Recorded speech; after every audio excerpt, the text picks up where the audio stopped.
Continuamos con la carta de Pablo a la iglesia de Galacia, la carta a los Gálatas, que tiene por tema, ¿no?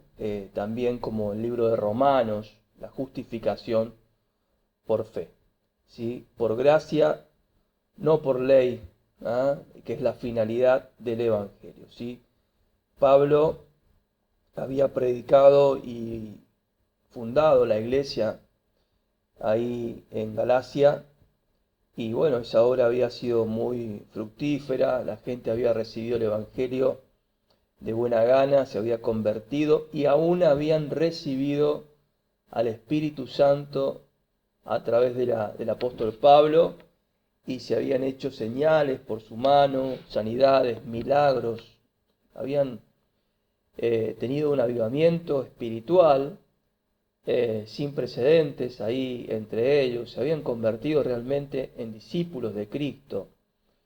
Pero poco tiempo después de que Pablo deja esa ciudad, llegaron ciertos maestros judíos a los cuales insistían y predicaban, ¿no? Haciendo volver a los gentiles al celo de la ley de Moisés, ¿no? Si decían que si no podían ser cristianos, sino primeramente se convertían en judíos, se circuncidaban, cumplían la ley y así podían aceptar a su Mesías, a Cristo, ¿no? Esa era la condición de estos judíos ortodoxos, ¿no? Conservadores, caprichosos a veces en no entender los cambios que Dios establece, ¿no? Qué tremendo cuando hay esta resistencia a lo nuevo, ¿no? Como hoy también nos pasa, siempre que hay un avivamiento en la revelación de la palabra, surgen dos grupos, un grupo que trae lo nuevo, que trae la revelación, y cuesta establecer lo nuevo de parte de Dios, porque siempre hay un grupo de resistencia, un statu quo de parte de la iglesia pasada. En este caso, el pasado era los judíos con Moisés. Estaba viendo una revelación del nuevo pacto, ¿sí? Por supuesto que toda revelación tenemos que comprender que es paulatina y cuesta mucho comprenderla, asimilarla y madurarla. Por eso Dios no manda las revelaciones que cambian las épocas, todas de golpe, sino que la va dando paulatinamente conforme a la comprensión de la iglesia local de ese tiempo, ¿no? Y dejan precedentes que marcan, que siempre van marcando a través de avivamientos. Bueno, y este era un avivamiento en un lugar donde no habían circuncidados y Dios había derramado su Espíritu Santo, que ni siquiera lo tenían los de la circuncisión, ¿sí? Dios estaba dando testimonio que algo había cambiado, que el Espíritu Santo se recibe sin ser circuncidado, así como la iglesia de Cristo hoy, ¿no? La gloria que los judíos querían tener y no la podían recibir por la fe era justamente el bautismo del Espíritu Santo, el cumplimiento de la profecía de Joel. Y ellos, por más ley que ellos hacían, no la recibían. Entonces, esto es una sorpresa, ¿no? Para ellos, pero como el hombre muchas veces se afianza más a las tradiciones que a la revelación, ¿sí?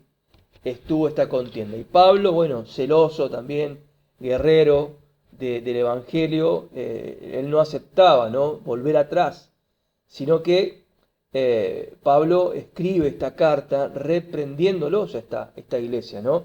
Por supuesto, él defiende también su apostolado, como diciendo, él no fue ungido por hombres, sino por un encuentro con Jesucristo, ¿sí? Que su ministerio era un ministerio de revelación, un ministerio de lo nuevo, ¿sí? No de lo viejo. Entonces también les habla, ¿no? De que si los Gálatas podrían haber gente nueva, ¿no? La iglesia de Gálatas era gente nueva que no conocía tal vez ni de los judíos ni de los cristianos, y entonces, bueno, podían haber sido engañados por un buen corazón, como hoy vemos tal vez que la gente nueva es tierna, es frágil, y por eso nosotros, los que somos entendidos en la palabra, en la doctrina, debemos defender también la doctrina por causa del error, por causa de la mal interpretación y tergiversación de la palabra, ¿no? Y del daño que causa a la gente tierna en doctrina, ¿sí? Por eso nosotros somos los encargados de hacer esta defensa doctrinal del Evangelio. Entonces Pablo habla de que no hay otro Evangelio, que si aún uno de nosotros o un ángel del cielo predica otro Evangelio, sea destruido, ¿sí?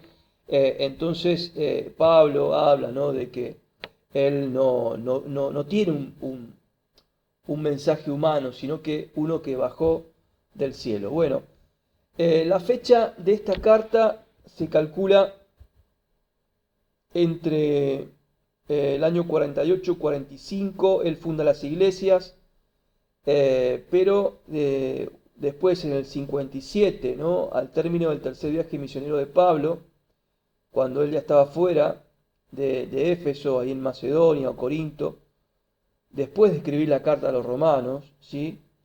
Pero alrededor del 49, 48, poco después de que del primer retorno de Pablo de Galacia. Y hay un dato, ¿no?, que debe haber sido antes del concilio de Jerusalén, ese que habla Hechos capítulo 15, donde se estableció que, inclusive el Hechos capítulo 15 comienza con esta discusión. Vinieron unos judíos, entonces líderes, a enseñar, ¿no?, que había que circuncidarse. Llegaron de Antioquía, desde Judea, y empezaron a enseñar a los hermanos que tenían que circuncidarse. Y bueno, Pablo discutió con ellos, llegó a los oídos de Pedro, llegó a los oídos de Jacobo, el apóstol de Jerusalén. Entonces se hace un concilio y se establece, Jacobo dice, no debemos molestar a aquellos que no son judíos y que deciden seguir a Dios. No debemos imponerles más que no coman lo contaminado a los ídolos, que no cometan pecados sexuales, que no coman carne de animales ahogados, estrangulados, y que no coman sangre, ¿sí? Estas cosas creo que quedó conciliado que la Iglesia lo debe cumplir hasta el día de hoy, por respetar las autoridades. El concilio de Jerusalén es un concilio que nos precede aún a nosotros, y nosotros como Iglesia del siglo presente, pienso que tenemos que no discutir esto y, por supuesto, guardarnos de todo esto, ¿no? Pero bueno, hay ciertas discusiones en la comida, si sangre sí, si sangre no. Yo entiendo que aquí está claro y tenemos que ser obedientes, ¿sí? Nada de que se ofrezca a los ídolos, ninguna comida que tenga que ver con una fiesta idolátrica, alguna entidad, no participar de las fiestas paganas. Hay fiestas paganas, por ejemplo, en cultos idolátricos, ¿sí? La Iglesia Católica hace comida. Bueno, no tenemos que participar cuando hay una consagración, ¿no?, a ese tipo de ídolos, ¿sí? O tal vez en conmemoración a alguna cosa que a Dios no le gusta, debemos hacer caso, porque esto dice el apóstol, el Espíritu Santo y nosotros consideramos que no deben tener ninguna otra obligación que estas, ¿sí? Bueno, entonces continuamos. Este concilio fue después, parece, que de esta carta, porque Pablo no nombra este concilio, porque creo que él tenía aquí el argumento definitivo, ¿no?, que definía lo que no tenían que hacer los Gálatas, ¿sí? Si hubiese tenido esta herramienta, él la hubiese citado, y en la carta a los Gálatas no la cita. Por eso se piensa que la carta fue escrita antes del concilio, ¿sí? Bueno, los judaizantes eran una secta judía que se habían convertido a Cristo, no del todo, ¿sí? Esa gente que se acepta al Señor como el cumplimiento de sus profecías, de las profecías de los profetas judíos, pero que son tardos en entender. Son tardos en entender que Dios va más allá de lo que había establecido. No estaban dispuestos a aceptar, ¿no?, la enseñanza apostólica que terminaba con la circuncisión, ¿sí? Seguían insistiendo. Y yo creo que esta secta todavía continúa porque hoy hay un movimiento judaizante que ha llevado a cristianos, lo digo por testimonio personal, ¿no?, a circuncidarse. Hoy cristianos se están circuncidando. Hay cierto vestigio de todavía esta resistencia al entendimiento de los tiempos proféticos, ¿sí? Los judaizantes se habían propuesto visitar, agitar y tenían un cierto énfasis de evangelizador, ¿no?, en lo que tiene que ver con Moisés, ¿no? Estaban determinados, así como Pablo en su momento era celoso y perseguía a cristianos, hoy como dice el apóstol, dice el capítulo 2, hay falsos hermanos introducidos a escondidas que entraban a espiar nuestra libertad que tenemos en Cristo Jesús para reducirnos a la esclavitud, ¿sí? Bueno, hay que evaluar, ¿no?, dónde hay libertad y dónde quieren llevarnos a la esclavitud de la ley. Bueno, la expansión del cristianismo pasó de ser de una secta judía, porque el cristianismo se consideraba al principio una parte del judaísmo, ¿sí? Todo el mundo pensaba que cuando Pablo hablaba del Mesías estaba hablando de una extensión de la religión judía, ¿sí? Al principio el concepto de cristianismo y judaísmo estaban ligados. La gente gentil pensaban que estaban hablando de la misma religión, pero luego el intento de judaizar terminó luego de la caída de Jerusalén en el año 70 y rompió esa conexión de amistad o de lo similar, de que el judaísmo y el cristianismo se separaron, ¿no? Hubo esa división, ¿no? Pero a partir de entonces, ¿no?, quedaron separados, pero antes no, ¿sí? El apóstol Pablo usa esta carta particularmente para volver en sí a los Gálatas, ¿no?, de que volvieran a las cosas del Espíritu y no siguieran en las cosas de la ley, de la carne, que la justificación es por fe, ¿no? Pablo, reprende de que están volviendo a otro mensaje, ¿no? Y desnuda la intención de estos predicadores judíos que querían detener la obra del Espíritu Santo y querían complicar, ¿no?, siempre la religión.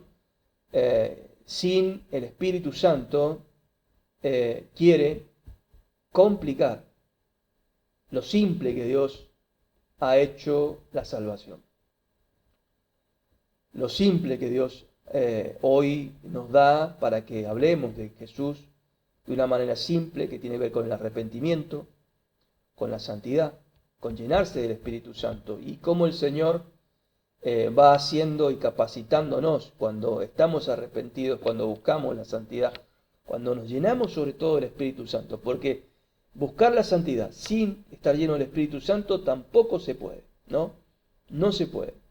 Primero buscar la llenura del Espíritu Santo para todo, inclusive todo servicio que podamos o queramos hacer, ¿sí? Hechos interesantes en el libro de los Gálatas.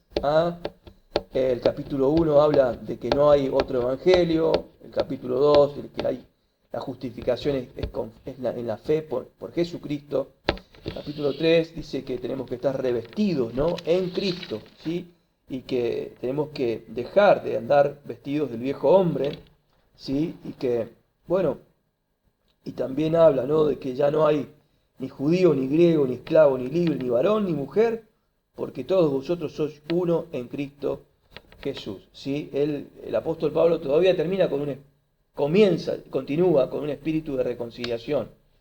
Entre los judaizantes, los cristianos, ya había cierta diferencias de doctrina y terminaron en separarlos, pero como el apóstol Pablo todavía ama a ambos, ¿sí? Está en el medio y trata de reconciliar, ¿no?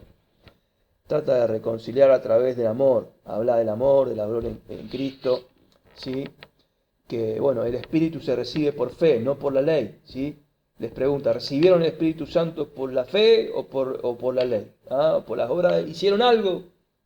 ¿Qué sacrificio dieron para que el Señor los bautizara con el Espíritu Santo? ¿Ah? Él hizo milagros por la ley o los milagros que vieron a través del apóstol fueron de gracia. ¿Ah? Bueno, entonces,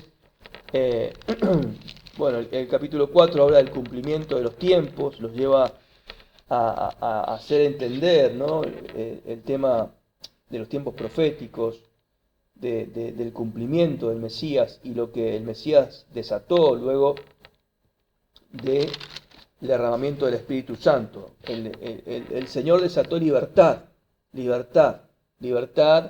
de ese yugo de la ley, que la ley, bueno, es un ayo, dice, es un ayo, significa que la ley nos acercó. Un ayo significa como un maestro, pero no es el verdadero motivo, no es el fin, ¿no? Es un acercamiento. Pero cuando tenemos lo final, que es la llenura del Espíritu Santo a través del Espíritu de Cristo, no necesitamos ya a alguien que nos acerque cuando ya estamos en Él, ¿sí? Entonces el apóstol les enseña y les habla también con este espíritu fraternal, como un padre diciéndole: ¿acaso por decirte la verdad nos hacemos enemigos? Hijitos míos, le dice también, ¿no? Reconociendo que él los había evangelizado y a través de su ministerio ellos habían recibido la libertad en Cristo Jesús, ¿sí? Está firmes en la libertad. Habla de la libertad, que es el amor al prójimo, que, bueno, habla también de las obras del Espíritu, las obras de la carne, ¿no? Capítulo 6 ya nos está hablando de hacer las buenas obras en el Espíritu, ¿no? De restauración, de hacer el bien, sobre todo a los de la fe, ¿sí? Y bueno, y también dice: el que es enseñado en la palabra, haga partícipe de toda buena obra al que lo instruye, ¿sí? Tener este reconocimiento y esta honra por los ministros de Dios que enseñamos la palabra, ¿sí? Hacer participar en las ganancias, ¿no? De tu vida a través de la administración de un siervo de Dios va a comenzar a crecer espiritualmente, emocionalmente, familiarmente, económicamente. Dios te va a bendecir a través del trabajo de un ministro. Entonces también tenés que reconocer, ¿sí? El apostolado correcto, ¿sí? La cobertura correcta, donde el Espíritu Santo está respaldando, ¿sí? Bueno, esto es un poco el comentario panorámico del libro de la carta a los Gálatas.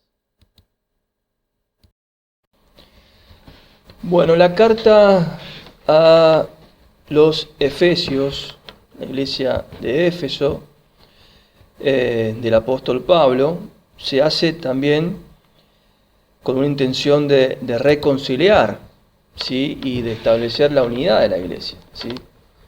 Con tantas divisiones o ataques de los judaizantes hacia los gentiles y la defensa que Pablo hacía de la libertad que tenían los gentiles y a raíz de también el concilio y todo lo que se dispuso para los gentiles de no circuncidarse, sobre todo, ¿no? Produjo también ciertos enfrentamientos, divisiones dentro de la iglesia de Cristo. Pablo también se vio en la obligación, ¿no? De establecer también una carta con un carácter reconciliador y con un carácter de unidad, ¿sí? se dice que probablemente esta carta no fue específicamente para los Éfesos, sino que los Efesios, sino que fue una carta general con varias copias, donde cada iglesia podía poner su nombre, ¿no? Era una carta, parece, para todas las iglesias, porque, bueno, hay datos, por ejemplo, el saludo es general, la bendición que empieza la carta es uno de las bendiciones sacerdotales del Nuevo Testamento, tal vez una de las más fuertes, ¿no? Apostólicas, un mensaje, ¿no? Bendito, una bendición para el pueblo de Dios, ¿no? Que nos bendijo con toda bendición espiritual en los lugares celestiales en Cristo Jesús, donde eleva a toda la iglesia a una posición donde todos debemos estar, ¿no? Sentados justamente con Cristo, ¿sí? Y al final tampoco la carta da saludos personales, ¿sí? Son dos datos que nos da esa idea. Además, en los manuscritos anteriores no se encontraba el nombre como dice en esta carta, ¿no? En Éfeso, a los que están en Éfeso comenta. Hay algunas copias que no dice en Éfeso, pero bueno, el carácter sí, sin duda, sobrepasa, ¿no? la iglesia de Éfeso y nos llega aún a nosotros, siendo una de las cartas más consagratorias y gloriosas, ¿no? que Dios nos da por el apóstol Pablo, ¿no? Es como la carta más profunda, ¿no? Si bien esta forma una de las 4 cartas que Pablo escribe desde Roma cuando estaba preso, y son cartas que se escriben todas juntas, con Filipenses, con Colosenses y Filemón, y se llevaron, ¿no? En los mismos mensajeros llevaban estas 4 cartas, ¿no? Pero son cartas de la cárcel que se habla del apóstol Pablo, ¿sí? Pero esta carta en particular se la llama la corona de los escritos de Pablo, ¿no? O la más profunda, el poema de Cristo y su iglesia, ¿no? Porque habla, ¿no? De esa revelación entre Cristo y la iglesia pensada, ¿no? como la obra suprema de Dios, ¿sí? Que forma tanto a judíos como gentiles. Esa era la obra, el final, ¿no? De este mensaje que Dios comenzó con Abraham. Sí, comenzó con Abraham y con los hijos de sangre, los judíos, pero el Señor extendía en la fe. Sí, la promesa a Abraham fue en la fe. Todo aquel que creyese, ¿no? en la simiente de Abraham, que es Cristo Jesús, ¿sí? Entonces, esta carta de reconciliación, escrita desde la cárcel, ahí en los años 60 después de Cristo, ahí en Roma, tiene esa intención, claro. El propósito de esta carta, justamente por todas las divisiones, ¿no? que se produjeron, causaron muchos prejuicios, ¿sí? Inclusive los gentiles tenían una mala mirada ya hacia los judíos, ¿no? Por este ímpetu que tenía el judío cristiano, que era más judío que cristiano, tenía un ímpetu de querer, ¿no? Legalizar en Moisés, ¿no? Al cristiano gentil. Pablo no quería que fueran dos pueblos. Pablo quería construir la iglesia de Cristo, ¿no? Y no podía permitir tampoco este cisma, esta división. Él no quería dos iglesias, él quería una sola iglesia. Por eso el gesto inclusive de Pablo, cuando la iglesia en Jerusalén cae en una crisis económica, Pablo hace una colecta entre las iglesias gentiles, de la cual la iglesia de Macedonia se lleva el premio mayor, ¿no? Que desde su profunda pobreza ellos juntaron y ofrendaron para los de Jerusalén, ¿no? Este gesto de una ofrenda monetaria, ¿no? Cómo también cambia la mirada de los hermanos. Por supuesto, cuando alguien te hace un regalo cuando alguien vela por tu necesidad, se crea un vínculo, ¿no? Más allá del vínculo espiritual que podemos tener cuando atendemos necesidades materiales de la iglesia, ¿sí? Estamos realmente predicando la unidad, ¿sí? La unidad a veces se busca en tomar un café con un hermano, no, en una llamada, sí, ok, pero cuando realmente sacas de tu bolsillo y suples la necesidad de tu hermano, es cuando demuestras el amor realmente, ¿sí? Entonces excedieron las palabras y las oraciones, pusieron de su profunda pobreza, dice la palabra, que ellos ofrendaron para los judíos, los cristianos judíos, ¿no? Los que estaban en Jerusalén. Entonces Pablo exaltaba la unidad. Él procuraba la unidad entre los gentiles y los cristianos judíos, ¿no? Y esta es la unidad, la universalidad de la iglesia, ¿no? Que la iglesia era la idea de Dios, el cuerpo de Cristo, ¿sí? Entonces no podían haber esas divisiones, prejuicios, diferentes razas. No, el Señor vino a establecer una iglesia. Entonces Pablo escribe esta carta con esa intención, ¿sí? Vemos temas centrales como Cristo y la iglesia, ¿no? Cristo y su iglesia, ahí en esa comparación con el matrimonio, ¿sí? Ideas que también viene repitiendo, salvos por la gracia, ¿sí? Reconciliados por medio de la cruz, ¿sí? También habla siempre de su ministerio, los gentiles. Pablo siempre, él dice que bueno, él fue a los gentiles, pero que también habla de la multiforme sabiduría de Dios, dada a conocer por medio de la iglesia a los principados y potestados en lugares celestiales. Habla de una multiforme gracia, o sea, que necesitamos del otro, te dice. El gentil necesita del judío y el judío necesita del gentil, porque el gentil descubre el final sin haber conocido el principio, ¿sí? El principio es la historia de Israel. La iglesia conoce y tiene la herencia del Pentecostés sin haber profundizado en la historia del pueblo hebreo, ¿sí? Por eso a veces caemos en estos errores proféticos, ¿no? De incursionar demasiado en la historia hebrea, cuando tenemos que mirar hacia adelante. Hay que hacer un pantallazo, hay que saber el Antiguo Testamento. No te digo eso porque estamos enseñando aquí en esta materia Biblia 1, todo este compendio bíblico y panorámico, si bien no profundizamos, pero estamos enseñando que el Antiguo Testamento es importante. Pero cuando llegamos a recibir lo prometido sin ser parte de alguna manera de la ley, bueno, creo que tenemos el beneficio de la libertad. Pero bueno, Pablo nos da, ¿no? Nos vuelve a dar doctrina aquí en este libro de Efesios, la misma doctrina que repite en Romanos, en Gálatas, la vuelve a repetir.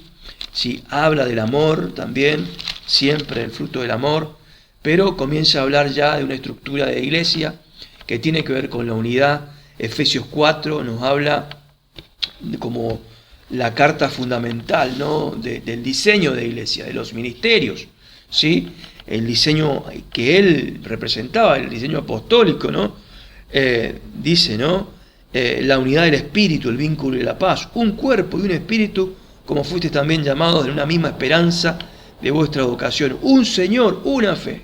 Los judíos y los cristianos tienen un Señor y una misma fe, ¿sí?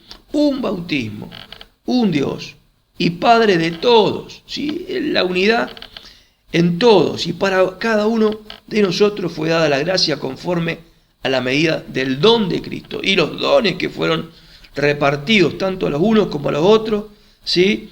Entonces él mismo constituyó, dice, a unos apóstoles, a otros profetas, a otros evangelistas, a otros pastores y maestros, a fin de perfeccionar a los santos para la obra del ministerio, para la edificación del cuerpo, ¿sí? El cuerpo exalta la idea del cuerpo de Cristo, Para llegar al conocimiento del varón perfecto de Jesucristo, necesitamos el trabajo de la iglesia mancomunada en la mano de Dios, en los 5 ministerios, un varón perfecto a la medida de la estatura de la plenitud de Cristo, aleluya, ¿sí? Para que no seamos ya niños fluctuantes, llevados por donde quiera de todo viento de doctrina, por estratagema de hombres que para engañar emplean con astucia las artimañas del error, ¿sí? Bueno, este es el texto textual, ¿no?, de la Reina Valera 60, pero dice, sigamos la verdad en amor, ¿sí?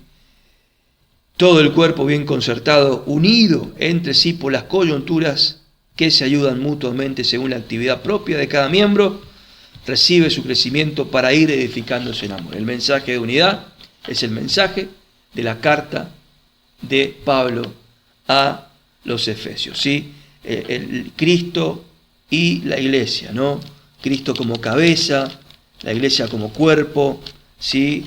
La iglesia como hijos de luz, denuncia también, andad como hijos de luz, no en fornicación, no en avaricia, promocionando, ¿no?, los frutos del Espíritu, ¿sí? Someteos los unos a los otros, ahí habla del misterio del matrimonio, o de Cristo en la iglesia, en el matrimonio, y nos da también lo que nosotros hoy tenemos que practicar como maridos, como esposas, como matrimonio, como familia, ¿no? Estar sometiéndonos los unos a los otros.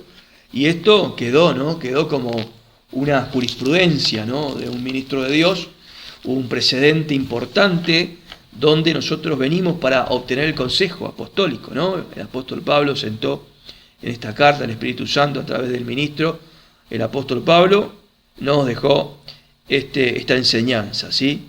Y bueno, la armadura de Dios, termina la carta hablando de la armadura de Dios, alumbrándonos de que no tenemos lucha contra sangre ni carne, sino contra las potestades, y tenemos que los gobernadores de las tinieblas, las huestes espirituales, ¿sí?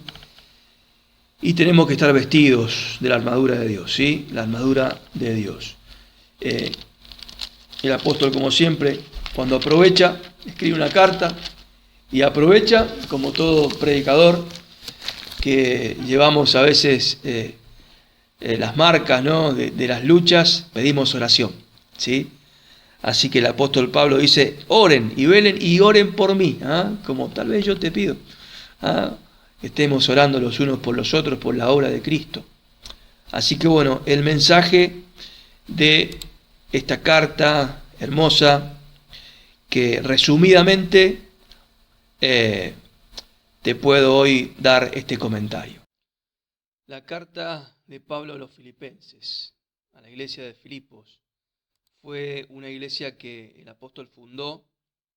Y bueno, esta carta se escribió aproximadamente entre el año 62 y 63 después de Cristo, escrita por Pablo también desde Roma, desde la prisión, ¿sí? Esta iglesia es la iglesia que el apóstol funda ahí en ese viaje misionero, cuando él, Hechos capítulo 16, habla, ¿no?, que él estuvo con una familia, se convirtió, una mujer llamada Lidia, y bueno, la historia del carcelero en Filipos, que él, bueno, por predicar la palabra, Lidia se convierte, ¿no? Y entre que hoy van a la sinagoga, van y vienen, en un momento Pablo se cansa de que siempre había una mujer, una joven, que tenía espíritu de adivinación, y bueno, Pablo reprende el espíritu, queda libre, y al mismo tiempo los amos de esta muchacha pierden el negocio de la adivinación. Entonces se alborota la gente, encarcelan a Pablo, y ahí se convierte también el carcelero por causa de las oraciones de Pablo y Silas, se abre la prisión. Este carcelero quiere matarse. Bueno, usted conoce la historia de Hechos 16, pero ahí nace, ¿no?, la historia de la fundación de la iglesia en Filipos, ¿sí? Una iglesia que el apóstol funda, pero también fue pastoreada en los primeros años por Lucas, el evangelista Lucas, ¿no? Este médico que al parecer, bueno, Filipos era aparentemente donde él ejercía la medicina, o sea, era un hombre ahí del lugar, ¿no? Entonces, bueno, era un buen pastor, ¿sí? Filipos fue conocida como una pequeña Roma, donde la ciudadanía romana tenía en mucho aprecio, ¿sí? Es una ciudad de Macedonia, ¿sí? Entonces, el Evangelio que Pablo describe en esta carta eh, tenía que ver con una expresión de gozo, de alegría. Es una carta alegre, una carta de alegría, ¿sí? Después de tantas tribulaciones del apóstol, tantas correcciones que tuvo que hacer, ¿no?, a otras iglesias, el apóstol también puede disfrutar del buen trabajo con el buen fruto, ¿sí? Servir al Señor a veces trae desilusiones, traiciones, desencantos, desilusiones, pero cuando hay personas que entienden el mensaje del Evangelio y cuando uno como siervo de Dios puede llegar a ser el que Dios usó, ¿no? La otra persona o la otra iglesia es fruto del trabajo del apóstol en este caso, había una satisfacción en el apóstol al recordarlos, al orar por ellos, al saber que estaban viviendo el Evangelio del Señor, ¿no? Eran como, eran árboles frutales con fruto bueno. Entonces había una alegría en la comunión y en el corazón, una satisfacción en el apóstol Pablo al aconsejar, a escribir esta carta, ¿no? Y él aconseja desde un consejo cuando cuando un ministro de Dios no es lo mismo dar reprensiones y bueno, uno se tiene que colocar como consejero también desde el punto de vista de la humildad, porque como los corintios, ¿no? Cuando el apóstol los reprende, ellos se ofenden, no aceptan la disciplina, entonces él tiene que colocarse también en un tono reconciliador o conciliador para tratar de ganarlo, ¿no? Pero en este caso, ¿no?, el apóstol es generoso, el apóstol abre su corazón. El apóstol aquí en Filipenses, él está complacido de haberle dado la primera semilla, siembra a esta iglesia, de ver que el fruto creció, prendió y creció y que están dando frutos, pero ahora él quiere darles más, ¿sí? Es una generosidad desde el espíritu de este apóstol, ¿no? Y él les habla de que hay que gozarse aún en las tribulaciones y que todo lo puedo en Cristo que me fortalece. Él le da un plus, ¿sí? Si bien hay tribulaciones, pero en todo hay que gozarse, animarlos a crecer, ¿sí? En toda la carta el apóstol anima al crecimiento, a tener una expectativa de siempre que Dios está trabajando en todo, siempre hay gozo, siempre hay en la vida cristiana una paz y una seguridad, sin importar la situación, ¿sí? El apóstol Pablo quiere darles esa seguridad del Evangelio. Él estaba preso, ¿sí? Él recibe una ofrenda aún de esta iglesia, ¿no? Y es una ofrenda que él agradece, porque es una ofrenda no por necesidad, sino es una ofrenda de amor. ¿Sí? Él se emociona al recibir ese gesto, ¿no? Cuando alguien da de amor, no por deuda, no por necesidad, sino por honra, ¿no? Y el apóstol recibe, ¿no?, este mensaje de parte de la iglesia, ¿sí? Es una carta misionera porque, ¿no?, se habla también de una ofrenda. Pablo no recibía salario por predicar, sino él se mantenía trabajando en su oficio de constructor de tiendas, ¿sí? Pero él lo hacía porque él había renunciado al derecho de apóstol de ser mantenido con un salario, con los diezmos, con las ofrendas, ¿no? Él estableció que, bueno, donde él iba no iba a hacer carga, él trabajaba, él se sostenía, porque se veían también gente que abusaba de la iglesia y él no quería ser comparado ni desprestigiado, ni aún que el mensaje de Cristo tuviese esa oposición en el mal pensamiento de la gente, en el prejuicio, ¿no? No obstante, el apóstol aceptó las ofrendas de Filipo, ¿no? Siempre hay un tema de un prejuicio contra los predicadores, los pastores, que desde el primer momento tenemos que asumir, ¿no? Somos culpables desde el primer momento en algunas personas, ¿sí? Con el tema del dinero que es de Dios y que lo administran los apóstoles, ¿no? El tema del enriquecimiento con el Evangelio es un tema que todo predicador es culpable, ¿sí? Antes de poder defenderse. Es un prejuicio que la gente inconversa siempre tiene. Pablo renunció a su derecho de vivir del Evangelio por su trabajo que era genuino, ¿no? Para que él viviese del Evangelio. A veces muchas obras se abren con tanto sacrificio de parte de los pioneros, de parte de los apóstoles que abren obras, ¿sí? Sacrificando aún su propia familia. Pero bueno, la iglesia de Filipo fue una iglesia agradecida, que honraba al apóstol, ¿no? Esta fue la primera iglesia que Pablo funda en Europa, ¿sí? Entonces el pastor que quedó a cargo era Lucas, ¿no? Y tenía Lucas, por supuesto, el evangelista Lucas estaba lleno del Espíritu Santo, y cómo se ve reflejado también, ¿no? Cuando hay un buen pastor, cuando hay un buen hombre de Dios, se imparte también ese espíritu a la congregación. Por eso es algo que va siempre directamente proporcional. Las congregaciones reciben la impartición del espíritu también del pastor, ¿sí? Por eso, bueno, se ve el trabajo también de Lucas, ¿sí? No solamente de Pablo. Se ve un pastor que honraba, que amaba al apóstol Pablo, ¿sí? Que quería estar en sus necesidades y estar junto a él, ¿no? El motivo de la carta es este, simplemente. Es un motivo de agradecimiento, de amor mutuo, porque el apóstol Pablo habla del gozo.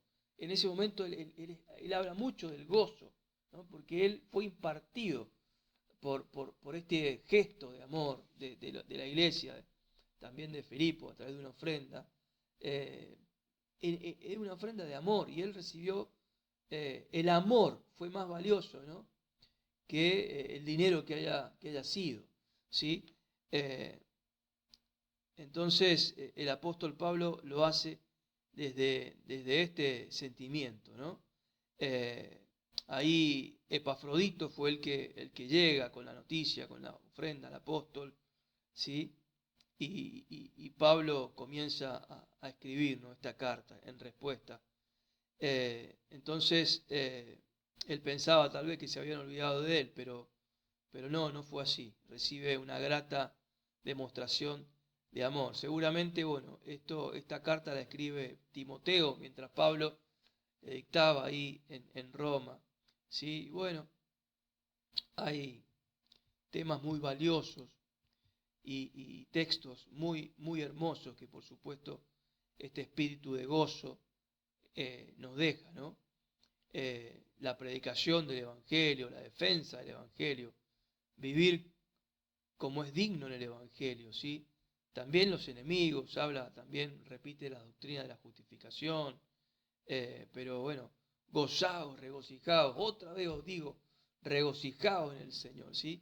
El apóstol siempre iba arengando de alguna manera esa visión de Cristo, que es la razón de nuestro gozo, nuestra fuerza para vivir. Cristo, nuestro ejemplo de nuestra vida, y Él controla nuestra vida, todas esas cosas que vemos aquí en el libro de Filipos, ¿no? El vivir es Cristo, dice, ¿no?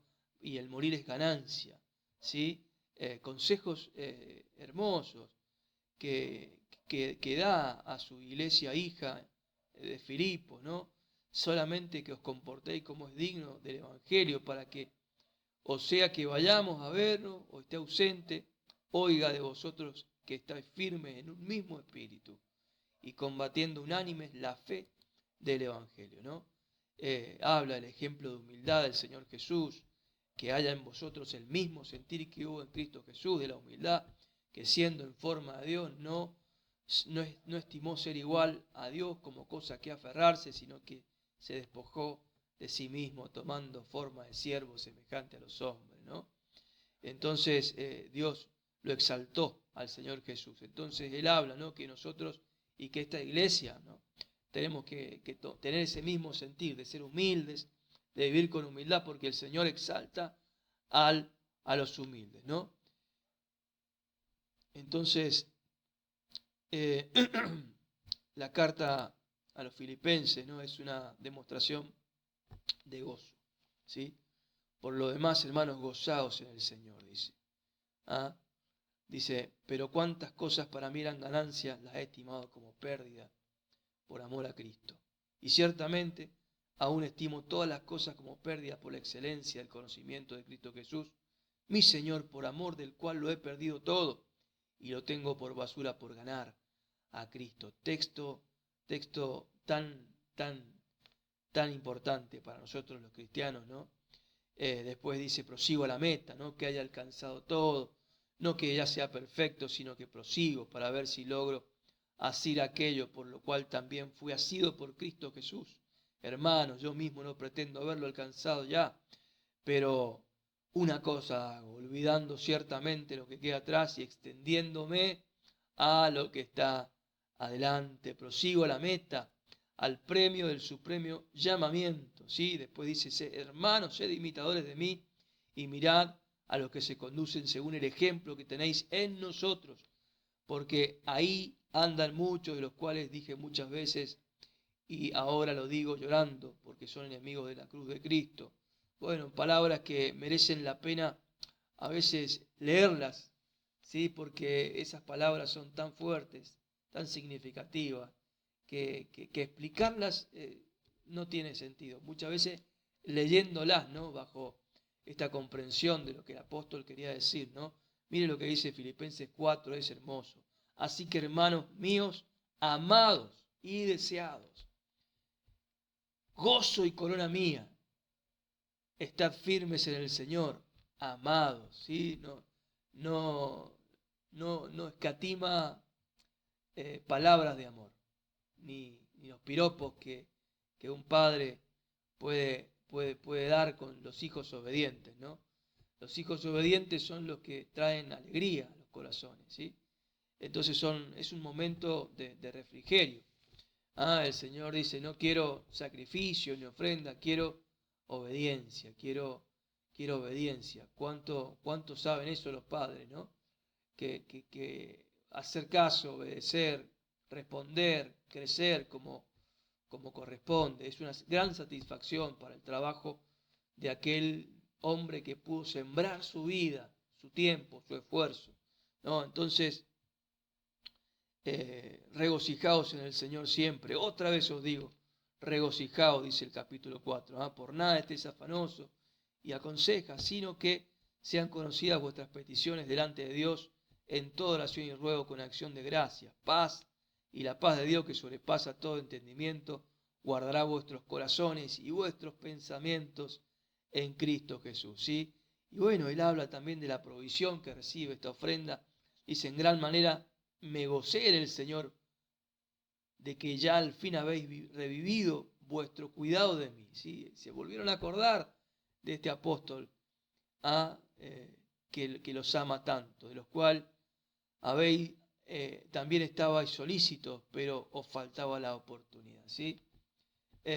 No porque tenga escasez, dice, no porque tenga escasez, porque he aprendido a contentarme según sea mi situación, sino porque sé vivir humildemente, tener abundancia en todo, y por esto estoy enseñado, así que para estar saciado como para tener hambre, así que para tener abundancia como para padecer necesidad. Todo lo puedo en Cristo que me fortalece. Y le está diciendo también, ustedes también, todo lo podemos en Cristo que nos fortalece, ¿no? Una carta de bendición, de satisfacción.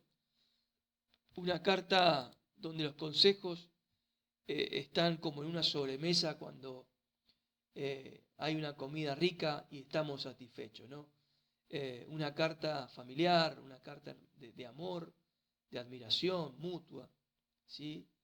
Una carta de comunión, una carta hermosa que el apóstol Pablo nos dice también, que hay cosas buenas por las cuales vale la pena, ¿no?, esforzarse. Hay frutos del Evangelio, hay frutos en las vidas que reciben la palabra y crecen y creen, ¿no? Y los cambios y los milagros que Dios ha hecho en el principio pasaron, pero la madurez quedó. El cristianismo se vive, ¿no? Y ellos vivían el cristianismo así como el apóstol Pablo les había impartido. Bueno, esta es la carta de Filipenses, un pequeño comentario panorámico